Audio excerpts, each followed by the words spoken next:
حمدن و صلاتن و سلامن اما بعد اعوذ باللہ من الشیطان الرجیم بسم اللہ الرحمن الرحیم ومن یتبع غیر سبیل المؤمنین نولہ ما تولی ونصلیہ جہنم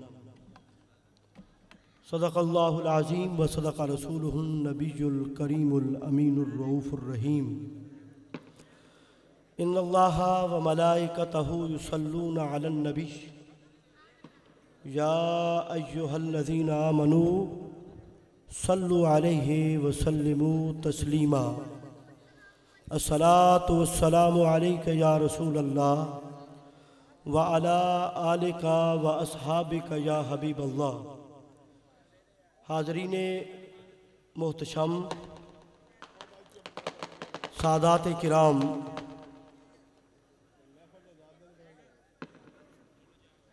محترم صاحب صدر گرامی قدر سید امیر حسین شاہ صاحب، سبط النبی الہاشمی حضرت قبلہ سید اصغر حسین شاہ صاحب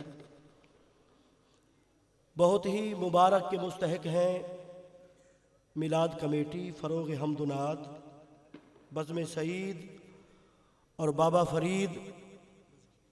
بزم بابا فرید گنج شکر اور میڈیا والے، میں یہاں خطاب کرنے کے لیے حاضر نہیں ہوا، قوالی سننے کے لیے آیا ہوں، کیونکہ میں بھی چشتی صابری ہوں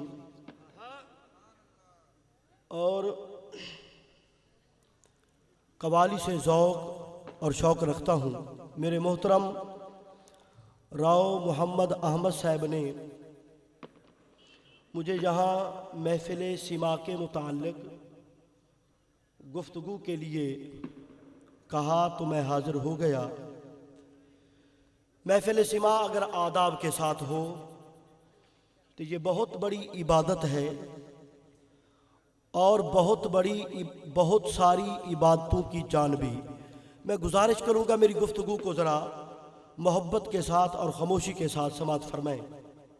چند منٹ کی حاضری ہوگی۔ محفل سما میں حمد ہوتی ہے، نعت ہوتی ہے، بزرگان دین کی بارگاہ میں ہدیہ تبریک پیش کیا جاتا ہے، مزامیر ہوتے ہیں، موسیقی ہوتی ہے۔ اب دیکھنا یہ ہے کہ قرون اولیٰ کے اندر ہمیں یہ باتیں ملتی ہیں یا نہیں ملتی۔ خود میرے آقا حضور پر نور شافع یوم نشور نے موسیقی سنی ہے، یہ بہت بڑا دعویٰ ہے، اور جو میں بہت بڑے اجتماع میں عرض کر رہا ہوں۔ موسیقی کے اندر دف بھی شامل ہے، مزامیر کے اندر دف بھی شامل ہے۔ تو میرے آقا صلی اللہ تعالیٰ علیہ وسلم نے کئی مرتبہ دف کے ساتھ گیتوں کو سنا، بلکہ گیت گانے کا حکم بھی میرے آقا صلی اللہ تعالیٰ علیہ وسلم نے عطا فرمایا۔ کیوں؟ عرب کے اندر اس وقت رائج دف تھا، تو اس لیے میرے آقا صلی اللہ تعالیٰ علیہ وسلم نے دف کے ساتھ موسیقی کو سنا۔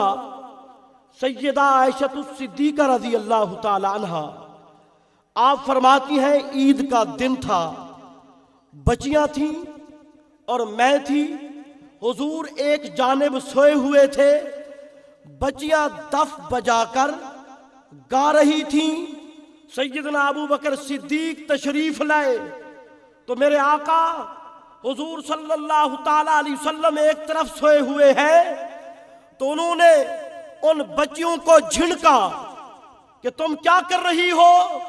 تو مصطفیٰ کریم نے پردہ ہٹایا، فرمایا ابو بکر صدیق ان کو چھوڑ دے، ہر قوم کے لیے عید ہوتی ہے، ہماری بھی آج عید ہے انہیں دف بجا کر گیت گانے۔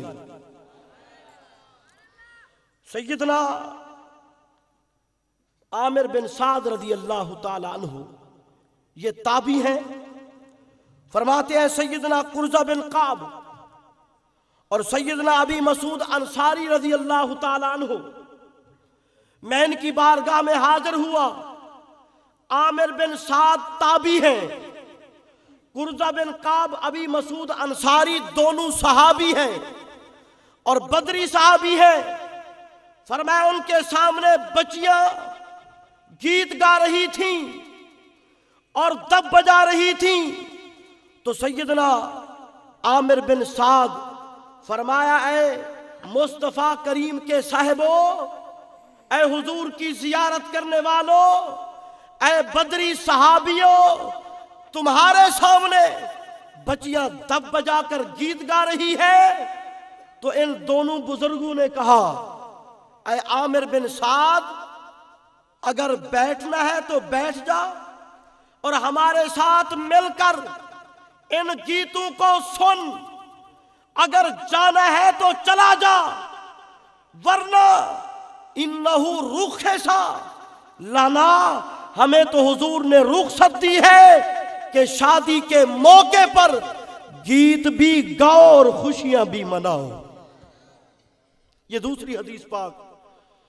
سیدنا علی المرتضیٰ چشتیوں، قادریوں، سہروردیوں کے بڑے غنا کے متعلق پوچھا گیا، موسیقی کے متعلق پوچھا گیا تو سیدنا علی المرتضیٰ نے فرمایا آتاہ اللہ تعالی للمسلمین میراجین.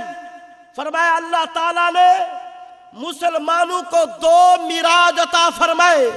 ذرا توجہ فرمائیے، سیدنا علی المرتضیٰ مشکل کشا فرما رہے ہیں. فرمایا اللہ تعالیٰ نے مسلمانوں کو 2 معراجیں عطا کی، الصلاۃ والسماع. فرمایا ایک معراج نماز ہے اور دوسری معراج محفل سیما ہے. فرمایا معراج القلب الصلاۃ و معراج الروح السماع. فرمایا دل کی معراج نماز ہے اور روح کی معراج محفل سیما ہے. یہ سیدنا علی المرتضیٰ رضی اللہ تعالی عنہ آپ نے ارشاد فرمایا. میرے دوستو، بزرگان دین ہمیشہ سے محفل سیما کرتے رہے اور محفل سیما میں ہمارے امام ابو حنیفہ رحمۃ اللہ تعالی علیہ آپ بھی موسیقی کو پسند فرماتے تھے. ذخیرہ کے اندر ہے کہ سیدنا امام ابو حنیفہ سے پوچھا گیا، فرمایا ولا للکبائر ولا للصغائر. فرمایا محفل سیما نہ کبیرہ گناہ ہے نہ صغیرہ گناہ ہے. آپ کا ایک ہمسایہ روزانہ اس غنا کے ساتھ گیت گاتا تھا تو سیدنا امام ابو حنیفہ وہ سنتے. ایک رات وہ گیت نہ گا سکا تو آپ نے پتہ کرایا کیوں نہیں گیت گا رہا، کیوں نہیں محفل سیما اس نے منعقد کی. تو پتہ چلا وہ قید میں اس کو پکڑ لیا گیا ہے، قید کے اندر ہے. تو آپ جیل خانے کے اندر تشریف لے گئے رات کے وقت، اس کو چھڑوایا، بلکہ اس کا نام عمر تھا اور وہاں کا جو رہنے والا تھا حاکم تھا. آپ نے فرمایا یہاں عمر نامی ایک شخص آیا ہے. اس نے کہا امام اعظم ابو حنیفہ تشریف لائے ہیں.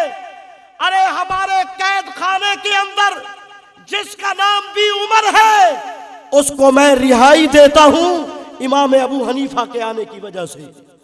آپ نے اپنے بیلی کو دوست کو پکڑا اور چھڑوا کر گھر لے گئے. تو اس نے ادب کے لیے آج رات اس نے گیت نہ گائے سازات کے آلات کے ساتھ. تو آپ نے اس کو آواز دی کہ آج تو گیت کیوں نہیں گا رہا؟ اس نے کہا اس لیے آپ کے ادب کے لیے. فرمایا تو اتنا بہترین گیت گاتا ہے آلات کے ساتھ، میں ابو حنیفہ تجھ سے مانوس ہو گیا ہوں، اب جب تک تو گیت نہیں گائے گا اس وقت تک میں سوؤں گا نہیں. تو سیدنا امام ابو حنیفہ